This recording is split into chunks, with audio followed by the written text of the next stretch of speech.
सुरुवातीला बातमी आहे राज्यावर कोरोनाच्या पाठोपाठ आता साथीच्या रोगाचं संकट घुंघावतंय। डेंग्यू आणि मलेरियाच्या रुग्णांमध्ये मोठी वाढ होताना दिसते। अनेक भागात डेंग्यूचे रुग्ण मोठ्या संख्येने वाढतात, त्यामुळे प्रशासनाची चिंता वाढली आहे। अस्वच्छता आणि नुकत्याच झालेल्या मुसळधार पावसामुळे आता हे प्रमाण वाढत चालल्याची माहिती कळतेय। त्यामुळे डेंग्यूच्या थैमानाला आता सामोरं जाण्याचा एक मोठं आव्हान तर असणारच आहे नागरिकांसमोर, पण त्याचबरोबर आरोग्य विभागाची चिंता मात्र यामुळे वाढलेली आहे। कोरोनाच्या साथीचं आत्ता थोडं सावट कमी होतंय असं म्हणायच्या आधीच आता आणखीन एक संकट सध्या उभं ठाकलंय। आणि आता बघणार आहोत मुंबईतली काय स्थिती आहे त्यावर देखील आपण नजर टाकणार आहोत, कारण गेल्या 12 दिवसात मलेरियाचे 210 रुग्ण आढळलेत आणि डेंग्यूच्या एकूण 85 रुग्णांची नोंद करण्यात आली आहे। मुंबईमध्ये गेल्या वर्षाच्या तुलनेत डेंग्यूच्या रुग्णांमध्ये दुपटीने वाढ झाल्याची आत्ताची आकडेवारी सांगते। गेल्या वर्षी मुंबईत डेंग्यूचे 129 रुग्ण आढळले होते, यावर्षी मात्र रुग्णसंख्या 305 वर पोहोचली आहे। मुंबई महापालिकेच्या अहवालानुसार एन वॉर्ड, जी साऊथ वॉर्ड आणि जी नॉर्थ वॉर्डमध्ये सर्वाधिक रुग्ण आहेत। म्हणजेच भायखळा, चिंचपोकळी, आगरीपाडा, दादर पूर्व, सायन पूर्व, माटुंगा, अँटॉप हिल, धारावी, दादर आणि माहीममध्ये डेंग्यूचे रुग्ण मुख्यत्वे मोठ्या प्रमाणात आढळल्याची माहिती कळतेय।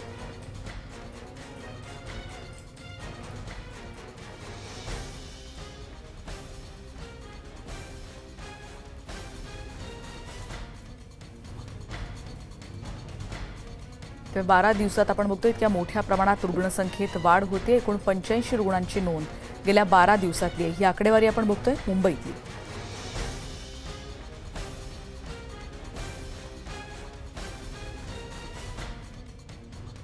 मुंबईमध्ये अनेक ठिकाणी डेंग्यू मलेरियाची साथ आता वाढलेली आहे। मुंबई महानगरपालिकेने याविषयीचा एक अहवाल सादर केलेला आहे, ज्यामध्ये काही विभागांमध्ये, ज्यामध्ये जी नॉर्थ आणि जी साऊथ आणि एन नॉर्थ या विभागांचा महत्त्वाचा सहभाग आहे। या वॉर्ड्समध्ये मुख्यत्वे अनेक पद्धतीचे डेंग्यू मलेरियाचे पेशंट वाढल्याचं पाहायला मिळतंय।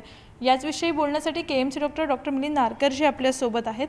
सर, खरं तर डेंग्यू मलेरिया याची साथ या काळामध्ये येतच असते। पाऊस आता काही अंशी कमी झालेला आहे, इथे नेमकी रुग्णांची संख्या काय आहे? सध्या केएम रुग्णालयामध्ये साधारणपणे डेंग्यूचे 10 ते 12 पेशंट ॲडमिट आहेत आणि मलेरियाचे अबाउट 6 ते 7 रुग्ण आता इथे भरती झालेले आहेत। थोडेसे रुग्ण अर्थात लास्ट एक 15 दिवसामध्ये वाढलेले आहेत, पण अजूनही म्हणजे तेवढे वाढलेले नाहीत की जे आपल्या आटोक्याबाहेर गेलेले आहेत। तर आत्तासुद्धा आपण साथीचा जर काही कंट्रोल करू शकलो तर आपण आपल्या अजूनही हातात बऱ्यापैकी वेळ आहे की आपण ह्याला थोपवू शकू। डेंग्यूचे पसरवणारे डास आहेत एडिस मॉस्किटो, एडिस डास, तर हे स्वच्छ पाण्यामध्ये त्यांचं प्रजनन होतं। तर आपल्या घराच्या भोवती म्हणजे झाडांच्या कुंड्या आहेत त्याच्यामध्ये पाणी साचणं किंवा पावसासाठी म्हणून आपण जी वरती ताडपत्री किंवा काही प्लास्टिक कव्हर्स टाकतो पाणी गळू नये घरात म्हणून, तर त्याच्यामध्ये जमलेलं पाणी, इथे तिथे पडलेले टायर्स किंवा आपले काही भांडी कुंडी त्याच्यामध्ये जर का काही पाणी साठलं तर ते त्याच्यामध्ये ह्या डासांचं प्रजनन होतं। तर आपला परिसर स्वच्छ ठेवणं, कुठेही पाणी साठवून देऊ नये हे जरी लक्ष ठेवलं तरी आपण त्याला अटकाव करू शकतो। एकीकडे रुग्णसंख्या वाढत आहे, परंतु नागरिकांनी काळजी घेणं, परिसरामध्ये स्वच्छता ठेवणं आणि मच्छरांची पैदास शक्य असेल तितकी कमी करणं गरजेचं आहे। कारण मुंबईमध्ये कोरोना पाठोपाठ आता अनेक साथीच्या आजारांसोबत डेंग्यू मलेरियाचे सुद्धा रुग्ण वाढत आहेत। व्हिडिओ जर्नलिस्ट उमेश गोयलकरसह सुस्मिता भदाणे पाटील, न्यूज 18 लोकमत, मुंबई।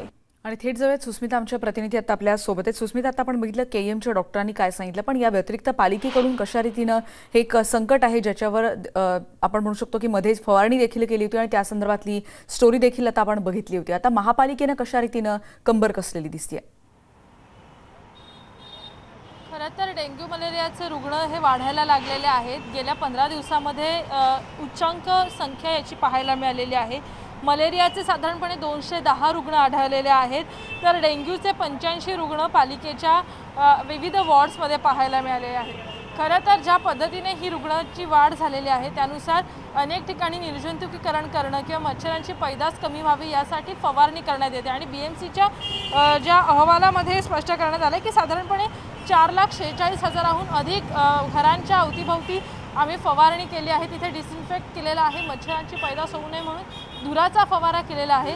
त्याचबरोबर 4,000हून अधिक अशी ठिकाणं जिथे मच्छरांची पैदास होऊ शकते अशा ठिकाणांचं सुद्धा निर्जंतुकीकरण करण्यात आलेलं आहे। परंतु संपूर्ण मुंबईचा विचार केला तर ही आकडेवारी फार लहान वाटते, फार कमी प्रमाणात हे काम झालेलं आहे। तर दुसरीकडे ज्या ज्या भागामध्ये रुग्णसंख्या वाढायला लागलेली आहे त्यामध्ये कोविड सोबतच डेंग्यू मलेरियाचे सुद्धा लक्षणं पाहायला मिळतात। त्यामुळे सगळ्यात आधी रुग्णांची RT-PCR टेस्ट केली जाते, त्यानंतर उपचारांना सुरुवात केली जाते। मृत्यूचा दर त्या मानाने कमी आहे कारण लक्षणं लवकरात लवकर समोर येतात। परंतु ज्या पद्धतीचा अहवाल पालिकेने सादर केला, आपल्याला माहिती आहे काही दिवसांपूर्वीच धोबीघाट परिसरामध्ये स्वतः महापौरांनी येऊन फवारणी केलेली होती ड्रोनच्या मदतीने किंवा अनेक ठिकाणी आत्ता सुद्धा हे काम सुरू आहे। परंतु अनेकदा ज्या पद्धतीची आकडेवारी आत्ता समोर आलेली आहे त्यामध्ये जानेवारीपासून आत्तापर्यंत 305 रुग्णांची नोंद ही एकट्या डेंग्यूच्या बाबतीत समोर आलेली आहे। तर एकूणच मुंबईमधल्या डेंग्यू आणि मलेरियाचं प्रमाण जर वाढत असेल तर यंत्रणांनी सुद्धा सज्ज राहणं गरजेचं आहे। अनेकदा आपण बघितलेलं आहे की अशा साथीच्या आजारांमध्ये उपचार करत असताना थोडासा विलंब झाला तर परिस्थिती अधिक बिकट होत असते। त्यामुळे कोविड पाठोपाठ आता डेंग्यू मलेरियाचं संकट मुंबईवरती आलेलं आहे असं म्हणावं लागेल। मुंबई शहरामधल्या काही वॉर्ड्समध्ये मुख्यत्वे हे पाहायला मिळतं आहे। जी नॉर्थ, जी साऊथ अशा भागांमध्ये मुख्यत्वे हे आढळतात आणि आजूबाजूचा जो परिसर आहे ज्याच्यात चिंचपोकळी, माहीम, धारावी अशा भागांचा समावेश आहे, अँटॉप हिलचा समावेश आहे, जिथं दाट वस्ती मुख्यत्वे आहे आणि दाट वस्तीमध्ये जाऊन फवारणी करणं किंवा बरोबर आणि या ठिकाणांमध्ये मोठ्या प्रमाणात डेंग्यूचे रुग्ण आढळत आहेत। धन्यवाद सुस्मिता या सगळ्या माहितीबद्दल। मुंबईतले सगळे अपडेट्स आता आपण आमच्या प्रतिनिधी सुस्मिता आपल्याला सांगत होते आणि त्या जवळ नागपूरमध्ये कारण डेंग्यूचा कहर तिथे पाहायला मिळतो। एका दिवसात 93 रुग्णांची तिथे नोंद झाली आणि एकूण रुग्णांचा आकडा आता 1522 वर पोहोचला। डेंग्यूने 5 जणांचा मृत्यू झाल्याची माहिती कळते। या संदर्भात अधिक माहिती घेण्यासाठी आपण थेट जातोय। तुषार कोहळे आमचे नागपूरचे प्रतिनिधी आता आपल्या सोबत आहेत। तुषार, मलेरियाच्या रुग्णांचा आकडा देखील काही ठिकाणी वाढतोय। सध्या नागपूरमधली मलेरिया आणि डेंग्यूची रुग्णसंख्या किती आहे आणि त्यासाठी ती रोखण्यासाठी आणखीन काय प्रयत्न केले जात आहेत? रेणुका, तुम्ही काल एका दिवसातले जर का आकडे बघितले, एका दिवसामध्ये नागपूरमध्ये 93 नवीन रुग्ण डेंग्यूचे आढळलेले आहे।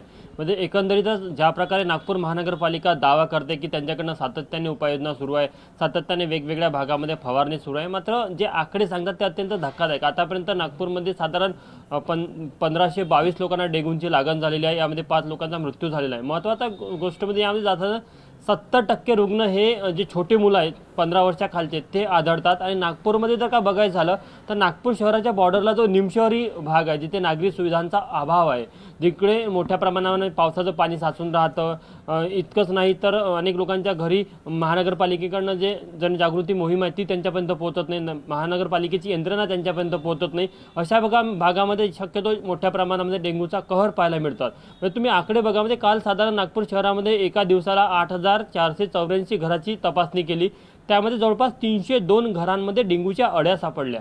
यावरून तुम्हाला कल्पना आहे की महानगरपालिका जरी उपाययोजना करत असले तरी अजूनही मोठ्या प्रमाणामध्ये नागपूरमध्ये वेगवेगळ्या भागामध्ये जनजागृतीची गरज आहे। नागरिकांकडून आपल्या परीने प्रयत्न केले जातात। महत्त्वाचा विषय हा आहे की हे तर रेकॉर्डवर असणारे डेंग्यूचे रुग्ण आहे, म्हणजे रेकॉर्डवर नसणारे डेंग्यूच्या रुग्णाचा आकडा हा यापेक्षा तरी जास्त असल्याचा शक्यता तज्ज्ञांकडून वर्तवली जाते। सोबतच मलेरियाचं देखील प्रमाण जर बघितलं तर मलेरियाचं प्रमाण देखील जिल्ह्यामध्ये मोठ्या प्रमाणामध्ये पाहायला मिळतं, विशेष करून ग्रामीण भागामध्ये ती संख्या जास्त पाहायला मिळते। या व्यतिरिक्त काल स्क्रब टायफसने 2 रुग्णांचा मृत्यू झालेला आहे, ती देखील एक मोठं नवीन संकट नागपूरमध्ये आपल्याला पाहायला मिळतं आहे। त्यामुळे सातत्याने साथीचा म्हणजे पहिल्या आणि दुसऱ्या लाटेचा जे कहर किंवा जी सुनामी नागपूरकरांनी विसरले नाही, तर आता डेंग्यूचा प्रकोप नागपूरमध्ये सुरू झालेला आहे।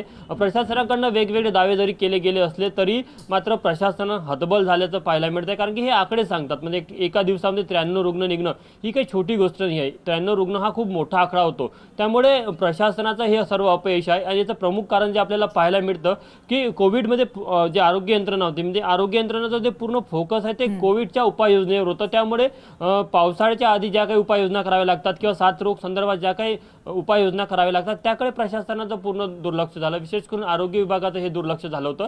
त्यामुळे मग आता हा संपूर्ण प्रकोप आपल्याला नागपूरमध्ये पाहायला मिळत आहे। अगदी खरं आणि याच्यावर वेळेत नियंत्रण मिळणं निश्चितच गरजेचं आहे तुषार, कारण तुम्ही जी आकडेवारी सांगताय त्याच्यानुसार आपल्याला कळतंय की कशा रीतीने डेंग्यूचा विळखा वाढत चाललाय नागपुरात। धन्यवाद तुषार या सगळ्या सविस्तर माहितीबद्दल। नागपुरातली स्थिती आपण बघितली, मलेरियाचा आकडा डेंग्यूच्या 4 पट असल्याचं तिथले डॉक्टर्सनी सांगितलंय।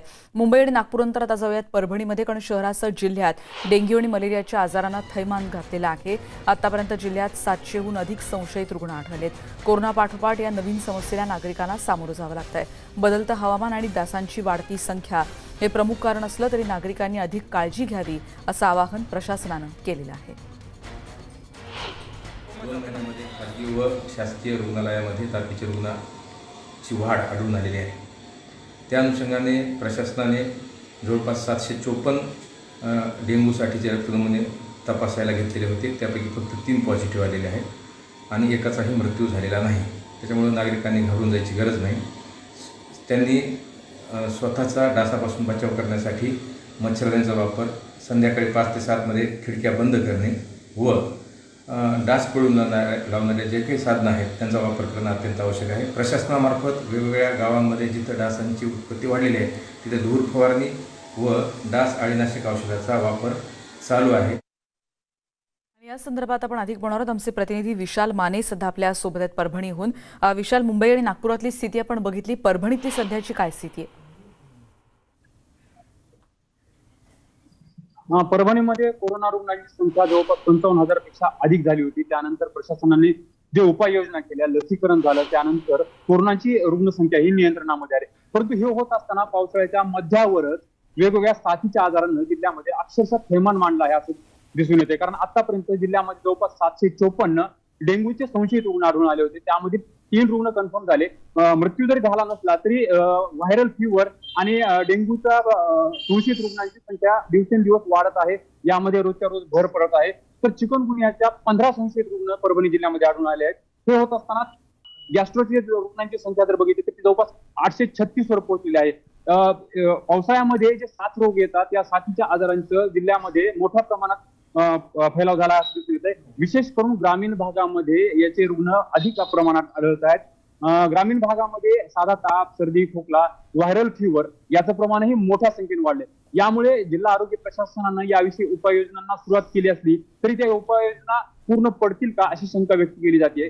जिल्हा आरोग्य विभागाकडून जी माहिती आपल्याला देण्यात आली आहे त्यानुसार प्रत्येक जिल्ह्यामध्ये प्राथमिक आरोग्य केंद्र आहेत 37 त्या ठिकाणी रॅपिड रिस्पॉन्स टीमची नेमणूक करण्यात आली आहे। जी टीम त्या भागातील गावांमध्ये जर काही प्रकार झाला त्या ठिकाणी सरपंचांनी किंवा कोणा यांना जर कळवलं तर त्या ठिकाणी जाऊन रिस्पॉन्स देण्यासाठी ही टीम केलेली आहे। शिवाय जिल्हा प्रशासनानं प्रत्येक तालुक्याचे जे रुग्णालय आहेत, शासकीय रुग्णालय आहेत त्या ठिकाणी 10% बेडची व्यवस्था केलेली आहे। 10% बेड हे साथीच्या आजारांसाठी राखीव ठेवण्यात येणार आहेत।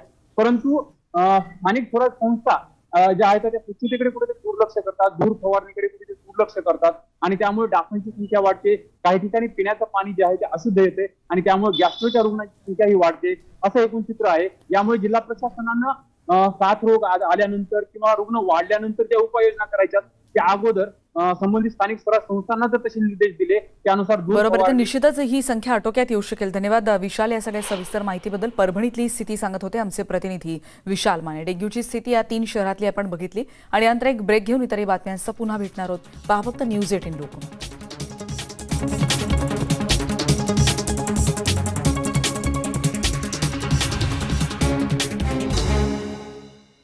आणि आता आपण बघणार आहोत सॅनिटायझर हानिकारक आहेत का किंवा लसी तुमच्या डीएनए मध्ये बदल करतात का असे अनेक प्रश्न कदाचित पडू शकतात। पण त्याचबरोबर लसीकरण तुम्हाला कोविड-19ची लागण करू शकतं का, म्हणजे लसीकरण झाल्यानंतर तुम्हाला कोविड होऊ शकतो का असे अनेक प्रश्न मनात असतात। आणि आता एका ठिकाणावर तुम्हाला सगळ्या प्रश्नांची उत्तर मिळणार आहेत कारण तुमच्या फोनवर नेटवर्क 18 आणि फेडरल बँकेच्या कोविड-19 विरोधातल्या देशव्यापी लसजागृती मोहिमेचा भाग म्हणून Sanjeevani shot of life Sanjeevani WhatsApp helpline number आता सुरू करण्यात आलाय आणि ज्यासाठी तुम्हाला हा नंबर सध्या स्क्रीनवर दिसतोय तो नक्की लिहून घ्या। 7977773753 या क्रमांकावर व्हॉट्सअप करा आणि तुम्हाला तुमच्या प्रश्नांची उत्तरं लगेच मिळतील। ही माहिती पूर्णपणे क्रॉस चेक केलेली असणार आहे त्यामुळे वाट न पाहता कोविड-19 वर असलेले तुमचे प्रश्न व्हॉट्सअप करा आणि ही सगळी माहिती मिळवू शकता। पुन्हा एकदा मी नंबर सांगतोय 7977773753। आज भारतात अनेक आरोग्य कर्मचाऱ्यांचा सन्मान केला जातोय ज्यांनी पुढाकार घेऊन कोरोना काळात नागरिकांना मदत केली आहे. नेटवर्क 18 आणि फेडरल बँकेची लसीकरणासाठीची जनजागृती मोहीम संजीवनी शॉर्ट ऑफ लाईफ अंतर्गत असंच वेगवेगळे उपक्रम राबवण्याचा निर्णय घेण्यात आला, ज्याद्वारे लोकांना मदत करणाऱ्या आरोग्य सेवा कर्मचाऱ्यांच्या कथा जगासमोर आणल्या जातात. आंध्र प्रदेशमध्ये गुंटूर जिल्ह्याच्या दौऱ्यादरम्यान आशा पर्यवेक्षिका असलेल्या यशोदा देवींना जेव्हा आमची टीम भेटली, त्या कोरोना रुग्णांना पौष्टिक अन्नही देतात जेणेकरून ते लवकर बरे होतील आणि त्याचा खर्च त्या स्वतः उचलतात. त्यामुळे यशोदा देवी आमच्या संजीवनी चॅम्पियन ठरल्यात.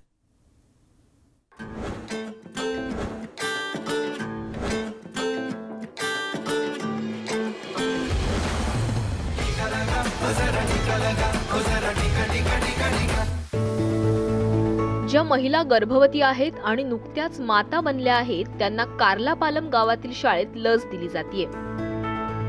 यशोदा देवी या महिलांना समजावून सांगत आहेत आणि त्यांना लस घेण्यास प्रवृत्त करत आहेत. यशोदा त्यांना सोप्या भाषेत सांगत आहेत की लसीकरण करणं सुरक्षित आहे, ज्यामुळे जगभरातील लाखो लोकांचे प्राण वाचले आहेत. यशोदा देवी त्यांच्या लसीकरणावर देखरेख देखील करतात. యశోద మేడం గారు కరోనా వ్యాక్సిన్ గురించి వివరించడం వల్ల మేడం గారు మమ్మల్ని మోటివేషన్ చేయడం వల్ల 2 వ్యాక్సిన్లు వేయించుకున్నాము. అంతా బాగుంది. ధన్యవాదాలు. यशोदा देवी आंध्र प्रदेशातील ज्येष्ठ आघाडीच्या आरोग्य सेविका आहेत. 57 वर्षीय यशोदा बहुउद्देशीय महिला पर्यवेक्षक आहेत. तसंच त्या ANM च्या टीमचं नेतृत्वही करतात. ANM म्हणून ओळखल्या जाणाऱ्या या महिला कोरोना आणि इतर आजारांपासून संरक्षणासाठी लोकांचे लसीकरण करतात. साथीच्या काळात यशोदा यांनी सर्वांसमोर एक आदर्श ठेवला. स्वतः अनेक रोगांशी झुंज देत असूनही त्यांनी आपल्या जीवाची पर्वा न करता लोकांची सेवा करण्याचं काम चालू ठेवलं. ఈ కరోనా వచ్చినప్పుడు అవేర్నెస్ చేస్తూ ఉండగా నేను కోవిడ్ పాజిటివ్ అయ్యాను. ఈ కోవిడ్ పాజిటివ్ అయిన దగ్గర క్వారంటైన్ అయిపోయిన తర్వాత నేను మరలా డ్యూటీలోకి జాయిన్ అయ్యి వెంటనే నా టీం మెంబర్స్ అందరినీ తీసుకొని వ్యాక్సినేషన్ గురించి, శానిటైజర్ గురించి, మాస్కుల గురించి आपल्या कामाव्यतिरिक्त लोकांना गरजेला मदत करणं हे यशोदाबाईंचं वैशिष्ट्य आहे. ज्यांना शक्य नव्हतं त्यांच्यापर्यंत फळे, भाज्या, धान्य, चिक्की आणि इतर आवश्यक वस्तू पोहोचवण्याचं काम केलं. या सगळ्याचा खर्च यशोदा यांनी स्वतः उचलला. కరోనా పేషెంట్లకి, లెప్రసీ, టీబీ కేసులకి, ప్రెగ్నెంట్ మదర్స్కి నా శాలరీ నుండి 20% వాళ్ళకి ఇస్తున్నాను, న్యూట్రిషన్ డైట్ రూపేణ. आज यशोदा दर महिन्याला 40 लोकांना खाऊ घालतात आणि स्वतःच्या पगारातून त्या 20,000पेक्षा जास्त खर्च करतात. निस्वार्थ भावना आणि सेवेमुळे यशोदा देवी आमच्या संजीवनी चॅम्पियन आहेत.